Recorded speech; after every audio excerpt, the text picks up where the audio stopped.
Hi, everyone. Welcome back to our fan favorite, Kim Whiting. If you don't remember Kim, she was on a few episodes ago and we had great chats. She did have a call to action that we would love to have your questions. I think the most comments that I heard were around my horse and the whole horse story and the horse situation, messages of laughter. It was really a fun story. It was really true life. Like, we didn't exaggerate it at all, but that we didn't we didn't get questions. We just got a lot of comments. But Kim Whiting she has a very interesting background. If you don't remember, she is a former psychotherapist, but I say former, she's kind of really still is, but she just doesn't go that direct route. She kind of weaves it into conversations to get you to see a different perspective. And she currently facilitates workshops on happiness and creativity in small groups and individually with coaching practice. And I'm in her small group that we currently have with some friends. And I look forward to it every time we have it. I always leave in a great mood. And I've also worked with her one on one for my career when I felt like I was kind of stuck in a rut. And she helped me get out of my head, because usually when we're in a rut, I've found for myself that's because I'm usually in my own way. So, Laura, as my mhm. husband said, the mind is a terrible thing. It Just is. period. It is. It is. We can Not to convince ourselves waste. of a lot of things. So I was talking to Kim and I said, my horse story, she outed me for my horse story. And I have to tell you all, that happened 20 years ago. But for the first 10 years, I wouldn't even talk about my horse story because I was It was the so horse horror story. I was I was horrified and embarrassed, and just the thought of it, just the thought of my horse laying there, looking up at me like, you're kidding me, right? Now I can laugh about it, and now I can see so many connections in my life, and I can see when I, have an idea and I convince myself it's foolish. I think of my horse and I think, I don't care about my horse. I'm just going to do it. But I have to share you. So Kim and I went to Side together, and we had a couple times gone to California to their ranch. It was absolutely beautiful. And we went to for a leadership, women's leadership, this culminating celebration when you went through multiple trainings. And we've been reminiscing about some of the exercises that we did there, because even to this day, I still think about, I know that the exercises aligned to things in life, like your reaction in an exercise is more in your face, but it does connect to your reaction in life typically. And so, like, we did a trust fall, for example. I don't know, Kim, if you remember, we did that trust fall. Oh yeah, I remember. I did not want to do the trust fall. I'm not a trusting person. It takes a long time. And it's not that I thought people wouldn't catch me, because they had a job to do. They just had one job, and it was to catch me. I really thought that they would catch me. But I felt like I was inconvenienced, like I was heavy, and I felt like I was going to cause them pain or something, or suffering, because I was heavy and they had to put more effort into getting me. It's same thing when they were trying to push me over the wall. I'm like, I'm sorry, I'm so heavy, because now you're having to, really exert yourself to help me over the wall. But those were my things. And in life, those were my real insecurities. So anyways, when I did my trust fall, I yelled out right before I landed, I'm sorry. And I remember the person saying, what are you sorry about? And I'm like, what are you talking about? And like, all these strangers are holding me, and I'm like, what are you talking about? And they said, you screamed, I'm sorry. And I said, I don't even remember screaming that, but I guess if I were going to say anything, I was sorry that they had to catch me. I was sorry. And that they had to, exert themselves, and they had to be there for me if that's not what they wanted to do at the moment.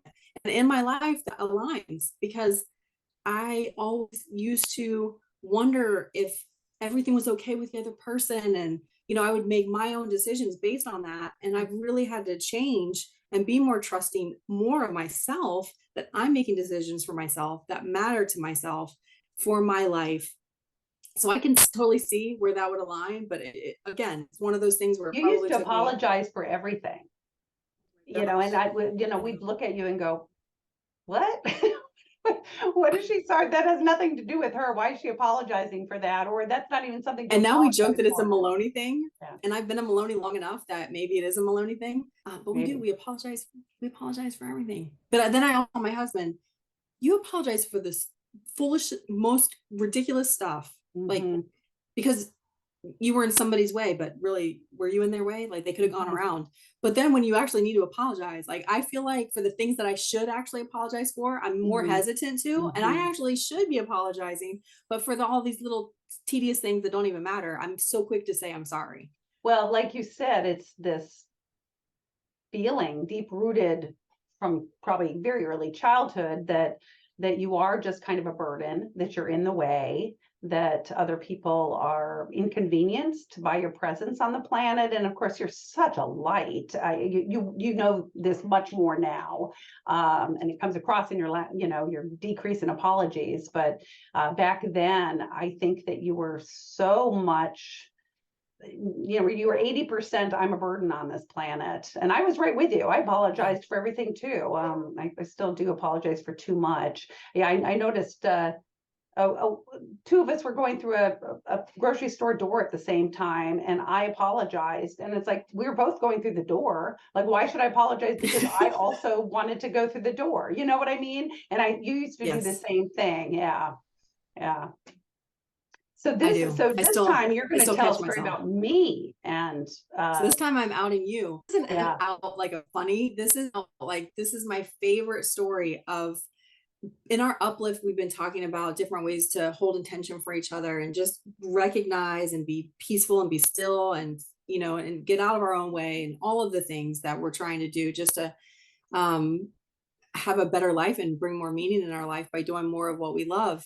And so my favorite story of Kim is we had to in this one of our leadership, I think it was the women's leadership because I only remember women being there for this exercise. We had we had to bring camping. I live in South Florida. I had never even been out of the state. I had to bring camping gear to California, and I had no idea what it meant. And of course, I was like, I can't afford all this stuff. So I had all this makeshift stuff. Like I had a duffel bag that I was trying to wear as a backpack because I couldn't afford a backpacking bag, all these, so many analogies for my life. So, anyways, I get there with my makeshift camping stuff, and they say, okay, for this exercise, we're going to walk you out into the woods in small groups, and you're going to stay the night by yourself. You're going to have to figure out how to put up your tent. And me, I had not even put up, I bought my tent from Target, but I never had put it together because I didn't actually, I don't know what I thought. I thought we weren't using it. So I thought, oh my gosh, I don't even know if I have the instructions for this tent with me. So we're going out in small groups. Some women were panicking, true panic, because they were fearful for their safety of being by themselves. mhm. Um, to see people's I think their reactions to the exercise instructions was just as meaningful as the exercise itself The after the entire fact. exercise mirrored our reactions to life. It was a microcosm. All right. So, what I was saying about everything as part of the exercise being aligned to real life, like how we attack opportunities, I'll say, because a lot of people were scared by this, or how we react to them. I personally, because I spent so much time doing, when they said we had to go out into the middle of the woods by ourselves and we weren't allowed to talk to anybody, I was so grateful for a nap. And the irony of that is when I got dropped off to my section of the woods, I put my tent up. I figured it out finally, which was real. I should have gotten an award just for that because I'm not that type of person. But I took a nap and I was so happy that I couldn't sleep all night long when it was dark and freezing. So my brain was going crazy. But I have some really good, I still have my journal from that time and I have some really good stuff in there. But my favorite part from that exercise is I remember when they came to get us the next day, and I'm geographically challenged. So even if there had been an emergency, I have no idea how I would have made it back to where we came from because I was just totally in the woods with no perception at all of how to get anywhere. They came for us, they What got we us didn't back. know, by the way, was that we were all like pretty close to each other, but we weren't allowed to leave our spot. And by the way, one another part of this exercise is all we had with us was water and a notepad and a pen, Yes. besides our camping equipment and a toothbrush. That was the only thing we were allowed to. And so I was kind of jealous that you had a tent to put up. I had this tent where you literally just go, you threw it, and it was insta tent. And so I'm like, well, now what do I do? Like, that's it. I Oh, I have no I totally activity. wish I would have had that tent. Yeah. Well, and the only place that was shady for me, because it was hot in the day. This is California, It so it was was. hot in the day. And the only place that was shady, I did have a tree, but it was on an anthill. So I had ants crawling on me, but I was cool, or I was out in the sun getting sunburned and boiling, and dehydrated. So yeah, those were my options, and I had to laugh, like I finally just it was such a wonderful exercise in just accepting what was. It was, I finally just took a deep breath and I'm like, okay, ants, I have creepy crawly feelings on my skin, whatever. And so many people said that they heard things in the middle of the night. I was like, thank God I didn't hear anything in the middle of the night. But so yours was Those either are you people, had those are to, probably the people who are afraid because fear is a magnet oh, that's true. or what you don't That's true. want. So if they were expecting to be But scared, we then didn't have any lights or anything. right, So no. like We were in I the took my woods or nap prairie. and you burned up my daylight Mhm. where I could have actually been journaling or Yeah. occupying my time. And then all I had was the night. And I wasn't familiar with this. So it was so hot during the day that I remember I was just stripping down off my layers. I was like, it was so hot, but then at night it was freezing and I Mhm. hadn't anticipated that. So I had like this tiny little roll up blanket that was no good to anybody and it was freezing all night. But I don't remember being in ant piles or anything. I just remember we weren't supposed to go within our radius. And I just remember now I can think back and go, I've always been a rule follower. Like I remember going, I don't care. And I walked out of my tent. I'm like, oh, I wonder if they can see me. Okay, I won't. Like I stayed within my radius that I was supposed to. That's Did you funny. follow the rules? Did you I only bring with you did, what but you're supposed to? I happened to have people far enough away that I felt comfortable because I like being alone. I wanted to be alone. But I could tell that there were actually two people fairly close to me. So, and of course, I didn't go in afraid at all. Like I was relishing, I backpacked on my own out in the wilderness. So this was just like whatever to me. And so, of course, for me, like I had company. It was just Bambi moments in nature for me. I had a family of deer, a family of turkeys, which of course reinforced my question about should I have children, which is, by the way, Laura, we're finally going to get to a point on this, about Yes, we are. I'm what it is reeling for it in, me. So which is ironic because I journaled about when I had to describe my dream person. I actually just described somebody that's in my life right now, and I didn't know that. But then you had your epiphanies, and you were seeing these families. And my favorite part was I remember being at the edge of the grass when these people were coming back in their groups, and we were cheering on the people who had been scared and celebrating them that they did it. And then Kim came out. She just had this look of awe on her face. And I was like, oh, and I was like, Kim, what did you learn? Because I knew she would have this, fantastic I'm thinking it whatever it was probably I was. was I so knew. excited to No, be I able had to high hopes eat. for you, Kim. I knew. I knew. And Kim was like, she was like, I realized I really want a family. And I was like, what could have led you to that? Like, that's not at all what I thought you were going to say. And that's amazing. But then she talked to me about all the different families that she was seeing when she was out there. And what's most magical is this in your magic book? If it's not in your magic book, it should Oh, be it in your is. magic book, Ken. Okay. So what's amazing was her husband had done the men's leadership, they had done the same exercise. And when he came back in, he had had that same moment of realization that he wanted a family also, but neither one of them had shared. He had gone through that before Kim did. I think he did his first, but he hadn't shared that with you. And then when Kim went home, she shared it, and then they had their aha moment together, and now they have a beautiful family. Yeah, But we came Kim, up can with you it give at us the some more same time. information on how you had that realization when you were out there? Because Well, you to that wasn't backtrack, something that was like top of right. mind for you. Well, that was the question that I went into. We were supposed to go into this exercise with some question to be answered. And my question was, should I have kids? I was almost 40. And so it was, if I'm going to have kids, it's now or never. I had never wanted children. I had never been interested in them. I had never wanted to babysit. I'd never changed a diaper in my life. I really, when my friends had kids, I said they ruined my fun. I felt like they betrayed us. They called me Auntie Kim, but it was ANTI, like I was the Antichrist, like because I was so anti-children. Yes, I mean, I wasn't somebody who said, "Oh, that baby's so cute. Can I hold it?" I'm like, "No, please take it." So I, yeah, the fact that I had even like the smallest interest that David was even questioning having a baby, and a lot of it was because Jeff had gotten closer to thinking he wanted to be a father. But we got married 10 years prior to that with the agreement that neither of us wanted to have kids. That was part of our compatibility. So yeah, it was pretty miraculous that I came out of that exercise is realizing that I wanted children. By the way, it still wasn't enough that when I got pregnant, I didn't fall on the ground sobbing, saying, "Why have I forsaken myself?" I was like, "Why did I get pregnant? Oh my God." It was rough. It was rough. I was not a natural mother. But we got pregnant without trying. And we just didn't prevent pregnancy.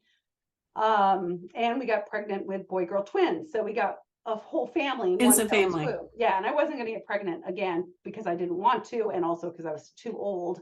But anyway, so the reason, listeners, that I believe that this happened so effortlessly. And by the way, I'll tell you a really woo-woo story in a minute. They'll just blow your mind. But anyway, the reason is that I didn't really care if we had kids, and Jeff didn't really either. Like we wanted them, but we were so happy with the life we had, and I knew that without children, I would have a wonderful, happy life. You know, maybe I'd foster some kids. My life was already really meaningful, and I didn't need children to create any kind of meaning or purpose for myself. So, so that's why it was so easy to get pregnant. I wasn't in my own way. I was in no way in resistance. You know, everybody knows of somebody who has tried really hard to get pregnant and gave up and then adopted children and then got pregnant. Because as soon as I you do too. stop focusing on what's not happening yet, as soon as you stop focusing on, you know, there's two ends of our sticks on desire. One is what we want, and the other side is not having it. And a lot of times when we're thinking about what we want, what we're really thinking about is the not having it. That's the vibe that we're coming from. And so that's the result we get. We get more not having it.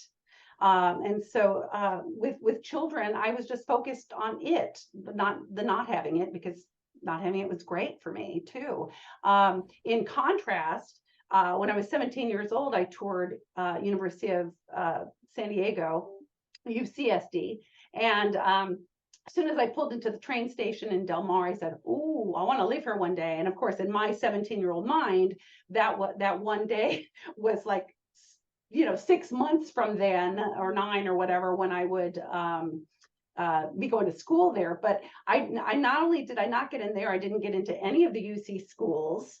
Oh my gosh. And I know, and I was an honors student with good grades and whatever, went on to get 2 master's degrees ultimately. But anyway, I and then I applied my freshman year as well, and again didn't get in. And I'm now 59 years old and would still like to live in San Diego.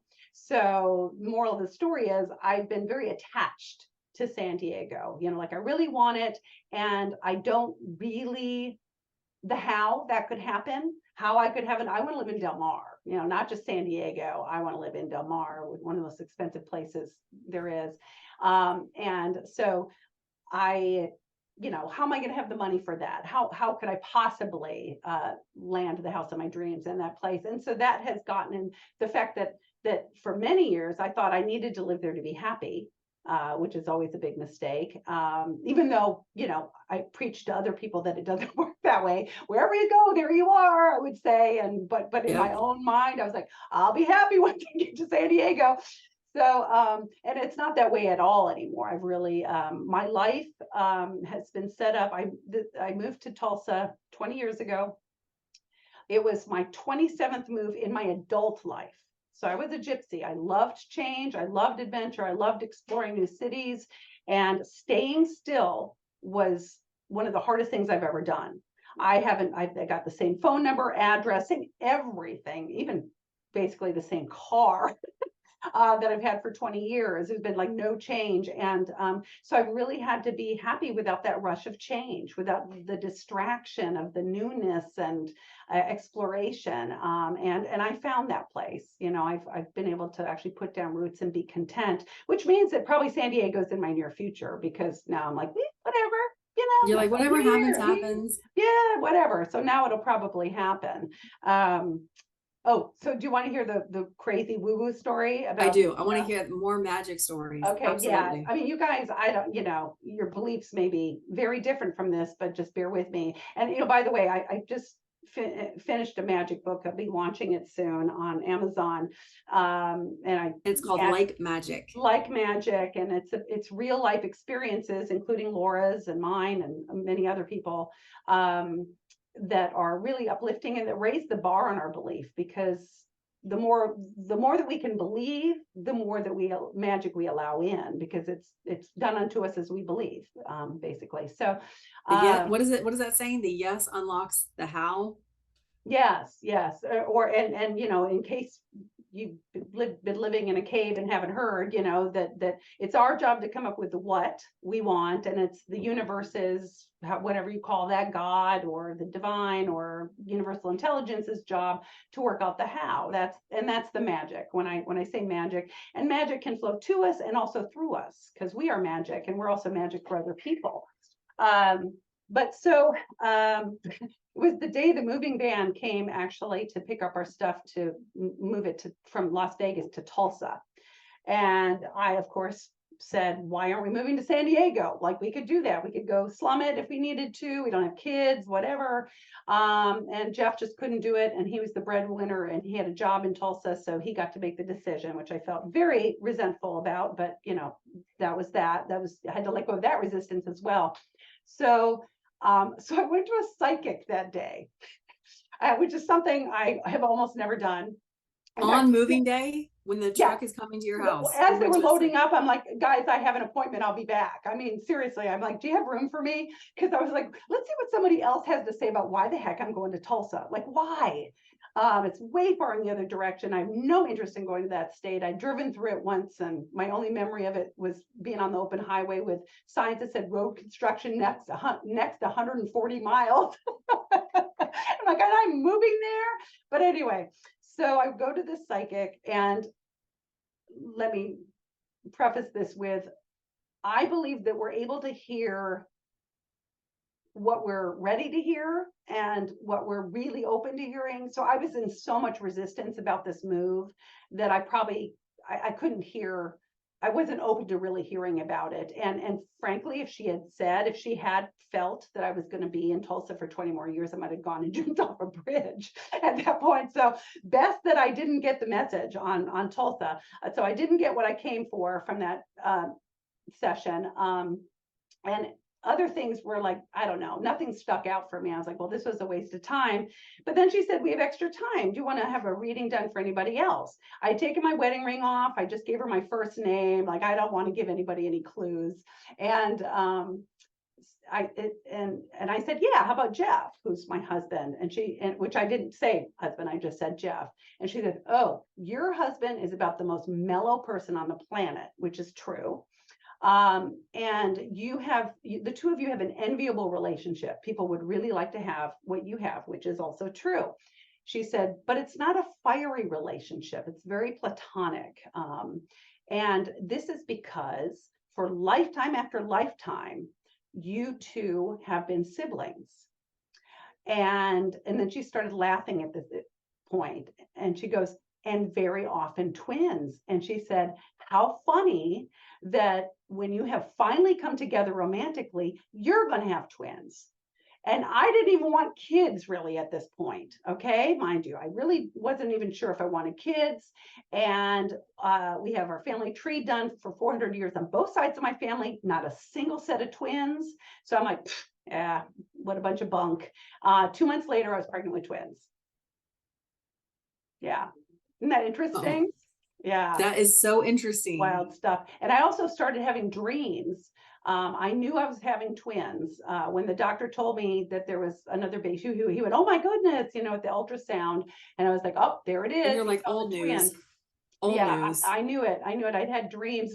My first dream was premonition, I should say, prophecy, was when I dreamed, and I wasn't even aware of how you nurse twins. Um, so you do it, they call it the football hold. You like hold them like a football in both arms. And so I had a dream that I was nursing babies that way. And I woke up and I told Jeff about it and I laughed. I said, wouldn't that be a nightmare? It was. And you laughed, and then you had your Oh, twins that's in the funny. football position. Oh my gosh. And then there they were being held, trying to, yeah. Yeah, yeah. Oh. So that's my And now they're story. grown. Now they're grown They and are, they're independent. 19. And how old are they now? 19? 19. Yeah. Yeah. And just so their own people. And, I knew that I would really enjoy them once they became teens, and everyone's like, yeah, sure. That's the worst time, but it really was for me. The older they got, the more I enjoyed parenting, because I'm like a stereotypic guy, like I like to be able to do stuff with them and talk to them and stuff. But boy, did I learn a lot from motherhood. Again, it was all about accepting what is, because it was hard. And I am so much happier now because of that. These quote challenging situations or bad situations that really are where the magic is for us. That's where we mine out strengths we didn't know we even had. There's a luminary named Reverend Michael Beckwith of Agape International Spiritual Center in Yeah, Culver I City, really enjoy California. him. Yeah, he's awesome. And he one of the exercises that he has people do is to imagine whatever you're experiencing in that you're not liking happening for the rest of your life. And what we're supposed to ask ourselves is, what qualities would I have to cultivate in order to live a meaningful, happy life within this? And boy, is that an illuminating exercise. And I didn't actually, I don't think I did that exercise. I know I did. I don't remember what I came up with, but I I was gonna say, if naturally, I ever did that, I think I have a mental block of that because I don't remember ever doing that exercise, but I probably did. yeah, you probably did. Yeah. Well, and it's a quick one. But I just kind of naturally, because my situation did seem to go on forever. Those early years of motherhood when you can't do anything without a babysitter, the kids have to come along with you everywhere. I mean, they really seem to last an eternity. So I naturally had to mine out those strengths or completely lose it. So it was actually a wonderful horrible experience. It was really good for me. Yeah. And do they have any desires to live in San Diego, or still just you? Let's just You haven't me. convinced Jeff in all this 20 years. Oh, You I haven't mean, convinced no, him that he Jeff. wants to live there desperately. Oh, he would love to live there, but he's even worse than me in terms of the how. That's more of a block for him. I have a great story in the book about he used to get so annoyed with me. Oh my gosh. I had a magazine. One of my magazines was also a print magazine, and it went under at the same time that his airline did, and that he helped start. And so we were really in financial straits. And he said, "Oh, Kim, we have to come up with $1,000 like now." And I said, "Well, then we will." And he got so pissed. He's like, "Oh, that and $1.50 will get you a cup of coffee." He's just so sick of my like spiritual platitudes. I forget what he calls them, but and so that like made me dig deeper into my beliefs. I'm like, no, gosh darn it, it's going to happen. And he said, when I say we need it now, he said, I mean today, like it's due tomorrow, we have to have it. I'm like, well, then it will, So anyway, we're out for a walk at this point. The rest of our walk, we didn't say a word to each other. We both steamed. And then we got back to the house and we walk in, and our friend who was living with us at the time said, "Oh, hey guys, I've got a check for $1,000 here that my dad gave me to buy your car, Jeff." And of course I did a like I did a victory lap. I told you, and I told you so victory lap after that. But that is, that's how it happens. That there is, if you can believe it, that the how, I mean, the difference between us sort of normal mortals and, the Buddhas and Jesuses and whatever, the prophets, is that they didn't have any resistance.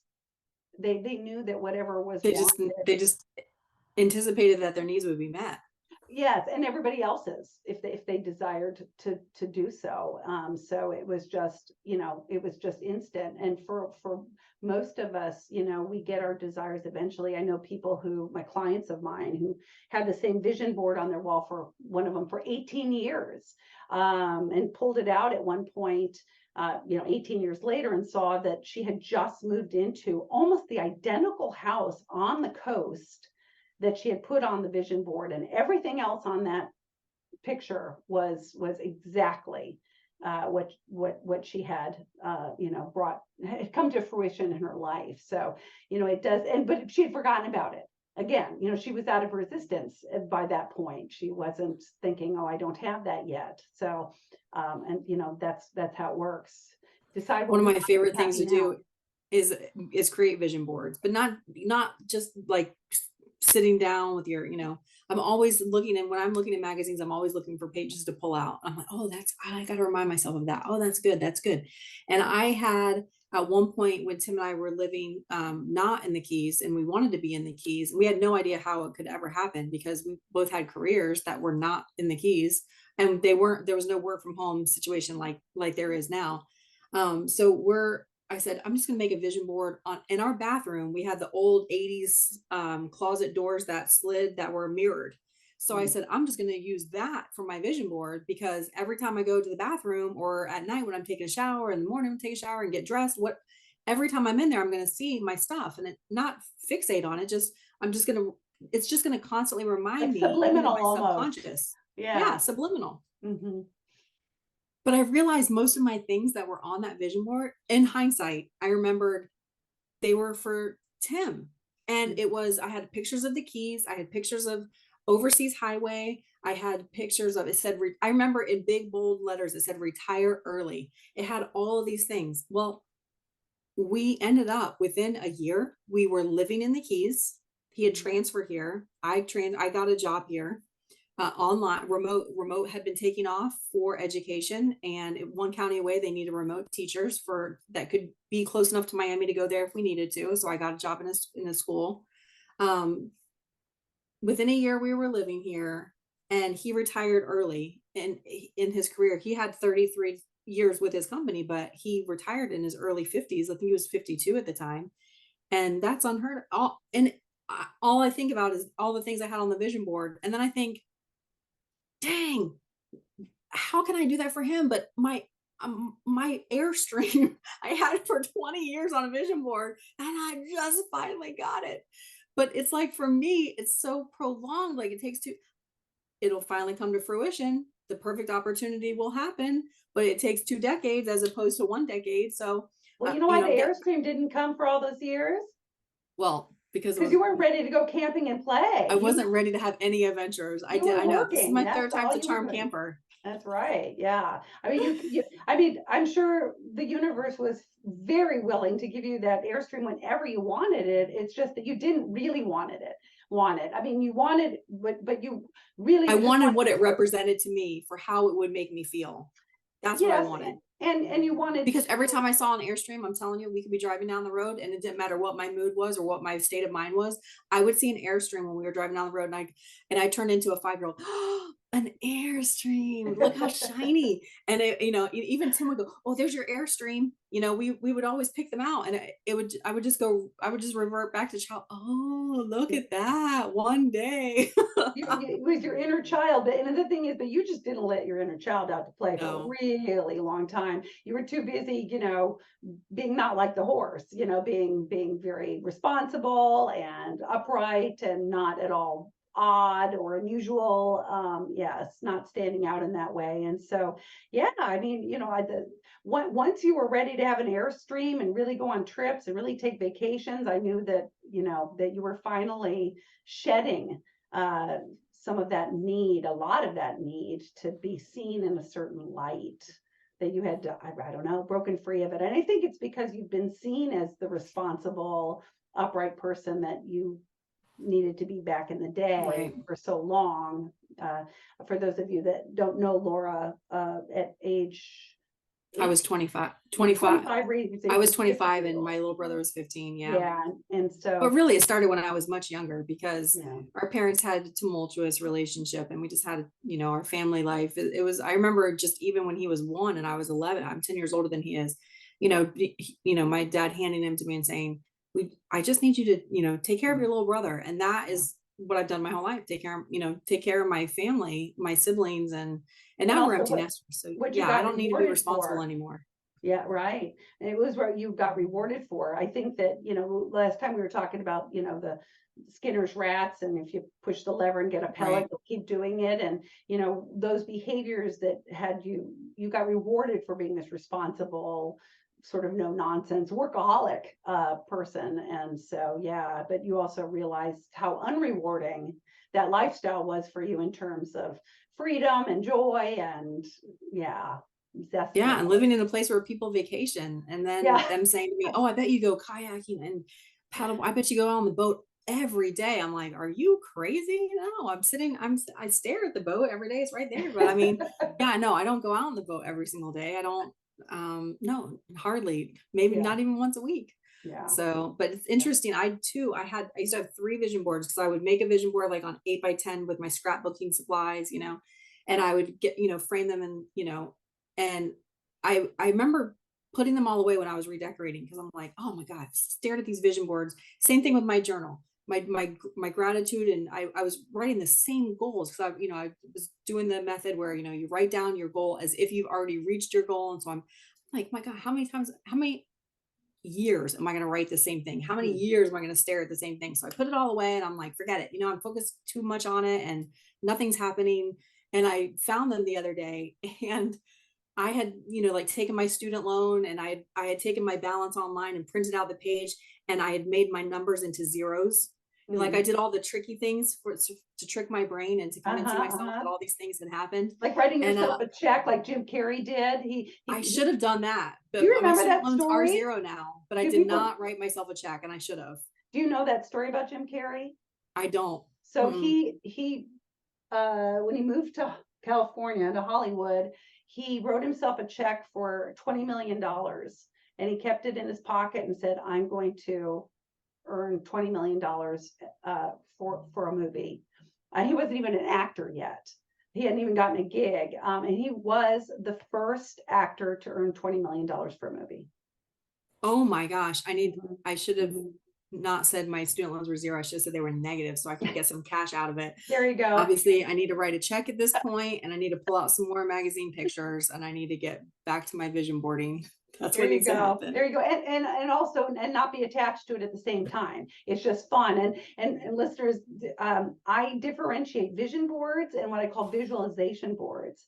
And here's the difference. So vision boards, what most people are doing, and these are effective. I mean, they do work, can work as long as, again, as long as you believe and you just kind of let go of it.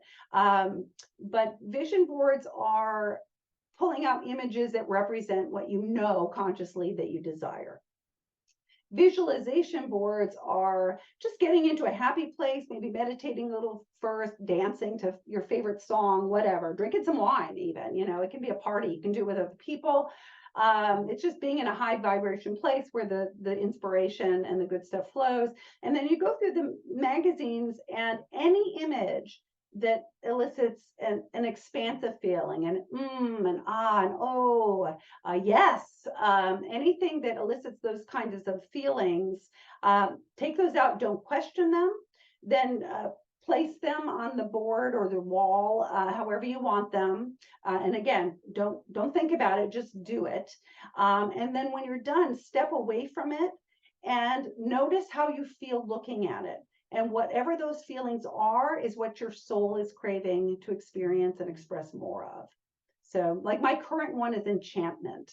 I do want someone. It's funny that my book coming out is about magic, and enchantment, because I just want to feel more magic in my life, more of the joy and the rush and I do want my life to feel like a Disney cartoon. And so that's the feeling I get when I look at my vision wall. It's a whole wallpaper. Let me tell you, I've been doing this for years, so it's covers half the office wall here. I've changed over the years. I used to pull out pictures. I used to pull out pictures of things like, oh my gosh, look at that watch. Oh my gosh, look at that purse. Like, because I just love style. Mhm. And it, growing up poor, I didn't have those things. Like I had the generics of those things, but I always wanted those things. Mhm. And now as I'm older, honestly, I pull out words. I seem to be pulling out words of feelings of like a word of play. Like, so it's more like reminding myself of the feelings, Mhm. not necessarily pictures that bring that feeling to me. It's just Mhm. strange. I just feel like my if I were to do a vision board right now with the things I have in my file, because Mhm. I constantly am tucking things away, it's mostly words of feelings of Well, how I want to feel. words initiate because we have associations with words. So words initiate whatever that association is. Sometimes it's just like a mental gift, like it's just something that pops into our mind really quickly. But when we see the word, we feel the feeling that goes along with that word, Mhm. and for that millisecond or those seconds, we are a vibrational match for whatever that word represents for us. So yeah, some people, their visualization or vision boards are all words. And it's interesting. My vision board is like there's like no room. There's no space. I completely cover every space on my vision boards. Anyone I've done over, and I've been doing this for what 30 years or more, 35. Whereas, for example, my friend did one at a workshop that we did, and she had everybody got. I purchased them. Everybody got a whole poster board. She put one image in the middle, and that was in her entire vision board. And I'm Were you looking at like, move mine. over? Let me show you how to add some more things to that. No, I'm No, just I looked kidding. at hers and I went, "Oh my God, that feels good." I'm just going to take a Yeah. picture of yours and put it on my wall. Like that's really what like I realized looking at hers that what I was really craving wasn't all these things I thought I wanted. I just wanted space and peace. The image was a person looking up at a waterfall. That was it. And that was the entire page. And I said, oh yeah, that's it. And guys, like obviously she nor I were craving having our own waterfall or even taking a trip to a waterfall. Right. What we were, and that's what I mean by a visualization board. What we were craving was that feeling, because as we mentioned last podcast, what we really, when we want something, when we think we want something anyway, what we really want is the feelings we believe that we would feel having or being that way. And so, yeah, so just that openness, yeah. I don't know if I've ever done a vision board. I do the same thing. I fill up the whole, they're not only do I take up the whole space, they're overlapping. Yeah, But if you that's look, mine so too. it's the same with my life Yeah. because my house is I love to decorate and I feel like it's sparsely throughout. I Mhm. do have tchotchkes. For those of you who are watching who've been to my house, don't laugh at me. I know I have stuff, but I'm not a minimalist by any means. But if you go through my house, it seems normal. But when you go to my office and you think, how can you concentrate? And it's because I'm like, I love all of my favorite things and I want them all around me. So my desk, you can't put anything on my desk. It is full of my favorite things and my Well, sticky Lord, did notes. you know, did you know that how each room is in your home represents whatever that room represents for you? Oh So no, I didn't know that. yes, so it is no coincidence whatsoever that your work room is completely packed with no open space, and that the rest of your house is organized. Mhm. Oh, uh, this is organized chaos in here. yes, You would never know it from like I which know how is to your keep work my life, organized chaos, and yes. also and very full, like Yes. not much room. So yeah, so listeners, if you want to know what you're really feeling about an area of your life, I had a client back in the day who had been sexually abused as a child, and she had moved to her new home with her husband, I don't know, like 7 years prior, and had never unpacked the boxes in the bedroom. The rest of the house was completely set up, but she like wasn't like ready, emotionally capable of basically unpacking herself into the bedroom and settling into, her intimate life. So, and that's a real Oh, serious thing, interesting.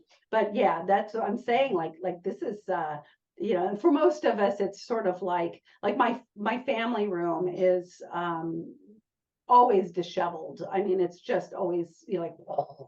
And it's because we always have people. That's our life. We always have the kids and their friends over. It's a revolving door, and so that's what our family room looks like. I can't even keep it clean, and I kind of can't keep up with the revolving door. So yeah, but so if you're wondering about how you feel about an area of your life, look at the rooms that represent that, and you can work backward. You don't have to change that area of your life like Laura, so much your work life. You can change your office in your case to more closely resemble how you'd like to feel in your work life.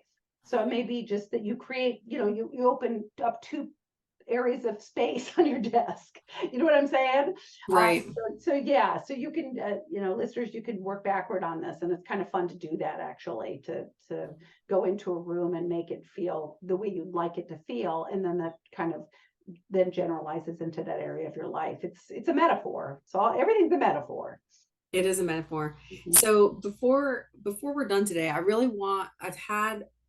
have a note on my computer on my other screen right next to me here about holding a vision for someone. This is what we do in our uplift. And I feel like it's so important. I learned this technique from you, and I did not realize the power in just holding a vision for yourself or someone else, because I used to think, oh, I don't have time for meditating. Like, I don't have 30 minutes to carve out of my life. And I don't have, just making it bigger than what it really needed to be. But you taught us that you really only need to hold that vision for 17 to 20 seconds. 17 seconds, and you can even do it less. I mean, it's 17 seconds. Don't know how they figured this out, but the 17 seconds, that's holding that vibration long enough that it actually starts making physical changes. But if you even just hold it at all, the where two or more gathered effect, if the more people who are focusing on what somebody wants, and what we specifically picture is the way somebody would like to feel, um, the more likely that is to happen, because we're all energy. So if we're putting that energy out and directing it at beaming it at that person, it starts working its magic. And the reason it's so wonderful to hold a vision for somebody else is because our beliefs are often our desires are often beyond our beliefs, like my house in Del Mar. I bet everybody else in our uplift group could believe that life could orchestrate a house for me in Del Mar. Absolutely. And Hands and down, we so would. and that's why. So if somebody else holds, so what happens is when we hold the vision for somebody else, what we're really doing is basically seeing the situation as universal intelligence, God, the divine, whatever, sees the situation. It's like, oh heck yeah, just like that, a piece of cake. I created the entire universe and orchestrated. I can get you a house in Del Mar, like nothing. So basically, we're holding the truth for somebody else when we're Mhm. when we're picturing what they desire coming to fruition, or the way they feel being their reality. So yeah, it's really powerful. And that's what, kind of like group prayer. It's the same thing basically, but it's more of a positive, affirmative kind of thing, rather than a begging or please or I need this, and I don't yet have it. It's picturing them having it and going, yeah, done deal. Exactly. Mhm. Well, I feel like that's a really powerful thing that we do for each other in our uplift group. So, Yeah, so do all it for right. each other out there. Yeah, we'll change the world. I mean, if we can all hold the truth for other people so that everybody can rise up to the level that they want to rise up, and our planet, by the way, we can picture the planet being the way that we want it to be, which, by the way, our thoughts create. So if we're picturing, we're focused on, the destruction of the world and climate change, horrors and all that stuff, we're going to get more of that. Hard not to do when, when wars are going on and that kind of thing. So, if you don't want war, Rev Michael, who I was talking about before, he sees the news as a prayer list. And by prayer, what he means is if he sees a war, he closes his eyes and pictures peace for a bit. If he sees disaster, he pictures everything back to being harmonious and cleaned up or whatever. So, yeah, so Oh, let's do that. Reverend Beckwith All do is, yeah, that. he's pretty amazing. Yeah. And let us say again, if you guys have questions that you want to ask us, feel free to email. I think, Laura, you're providing an email, us the Yep. questions, and we'd be happy to answer them in a Yep, your email is podcast. in your email, and I'll include my email is in the Okay. description. And then be sure to like and subscribe and ask your questions, and we Yeah. will come back here and we will It'd get be them super answered. fun. We would love to answer questions. Like I hope you will, because I want you to do that. Yes, It's all about yes. me. You can still make horse comments. You can still make all the comments for all that you love about the show. Absolutely. But yes, we'll You take can your call me questions, and Auntie Kim, ANTI. and we would love to answer them. Well, thank you, Kim. It's All always right. a pleasure having you on the show. All right. Bye. See you next time, Bye, guys. everyone. All right. Bye.